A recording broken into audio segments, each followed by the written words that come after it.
Bismillahirrahmanirrahim. Assalamualaikum warahmatullahi wabarakatuh. Nama saya Ibnu Saputra Widiatmoko dari kelas 193A03. Di sini saya akan mempresentasikan tentang ekosistem laut.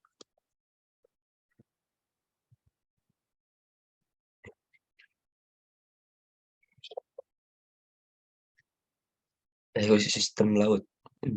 Ekosistem laut merupakan salah satu ekosistem bumi yang dikenal juga dengan ekosistem bahari. Ekosistem air laut ini merupakan ekosistem yang berada di perairan laut.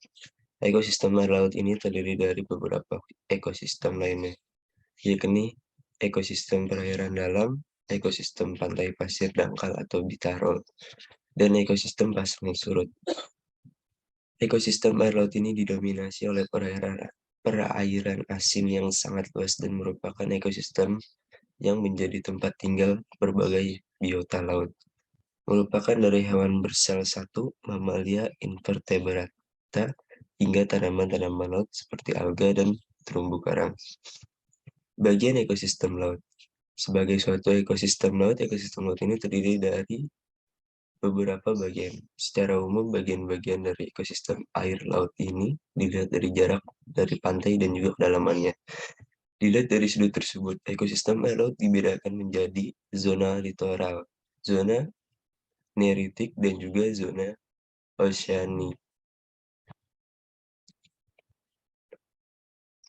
Ekosistem air laut, ciri-cirinya memiliki luas 2/3 wilayah bumi, kadar mineral yang sangat tinggi, dan didominasi CI atau garam hingga 55%. Variasi suhu di permukaan dan wilayahnya yang lembut dalam termoklin.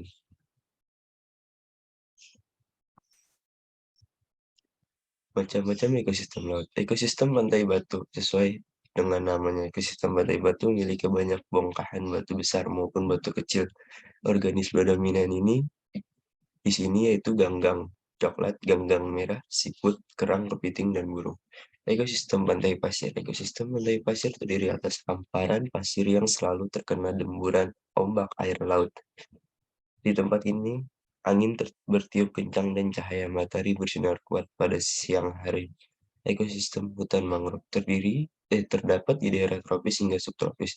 Ekosistem ini didominasi oleh tanaman bakau, Rhizophora, sp kayu api, Avicennia, dan bogem, Broguiera. Tumbuhan bakau memiliki akar yang kuat dan rapat untuk bertahan di lingkungan berlumpur yang mudah goyang oleh hempasan air laut. Ekosistem estuaria. Estuaria adalah perairan yang semi tertutup yang berhubungan bebas dengan laut, sehingga air laut dengan salinitas tinggi dapat bercampur dengan air tawar. Dapat diikatkan, estuaria, muara sungai, merupakan tempat bersatunya sungai dengan laut.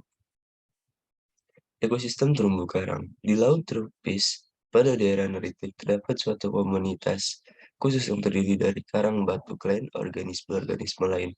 Komunitas ini disebut terumbu karang. Daerah komunitas ini masih dapat ditembus cahaya matahari, sehingga fotosintesis dapat berlangsung. Ekosistem laut dalam. Ekosistem laut dalam terdapat di laut dalam atau palung laut yang gelap karena tidak dapat ditembus oleh cahaya matahari. Di sini macam-macam terumbu karang dan fungsi terumbu karang. Terumbu karang, sekumpulan hewan karang yang ada di bawah laut yang melakukan simbiosis mutualisme, hidup saling menguntungkan, dengan zookinestehilae, organisme mirip tumbuhan. Terumbu karang termasuk dalam jenis Cnidaria kelas Anthozoa yang memiliki tentakel. Di dalam dan sekitar terumbu karang hidup beraneka ragam biota yang umumnya merupakan hewan invertebrata. Hewan-hewan tersebut adalah seperti Crustacea, siput dan kerang-kerang, bulu babi, anemon laut, tetriplang, bintang laut, dan teli laut, ikan-ikan kecil, ular laut, penyu laut, ganggang, dan juga alga. Fungsi terumbu karang, habitat atau rumah bagi biota laut, pelindung ekosistem, sumber obat-obatan, penghasil oksigen, objek wisata. Terumbu karang Indonesia luasnya mencapai 50.875 km persegi, data dari Greenpeace.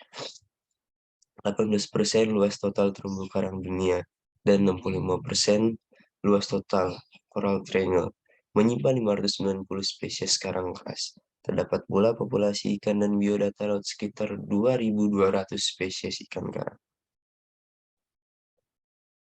Manfaat ekosistem laut. Ekosistem laut merupakan ekosistem yang banyak memberikan manfaat bagi kehidupan manusia. Beberapa manfaat dari ekosistem air laut antara lain: 1. Sebagai sumber makanan bagi manusia, baik hewan maupun nabati. Baik hewani maupun nabati. Sebagai pengontrol iklim di dunia. Sebagai pembangkit listrik tenaga angin, tenaga ombak, dan tenaga pasang surut. Tempat rekreasi dan hiburan, tempat budidaya ikan, kerang, mutiara, rumput laut, dan lain sebagainya.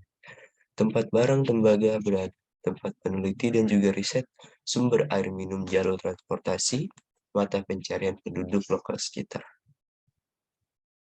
Sekian presentasi dari saya tentang ekosistem air laut. Kurang lebihnya mohon maaf. Wassalamualaikum warahmatullahi wabarakatuh.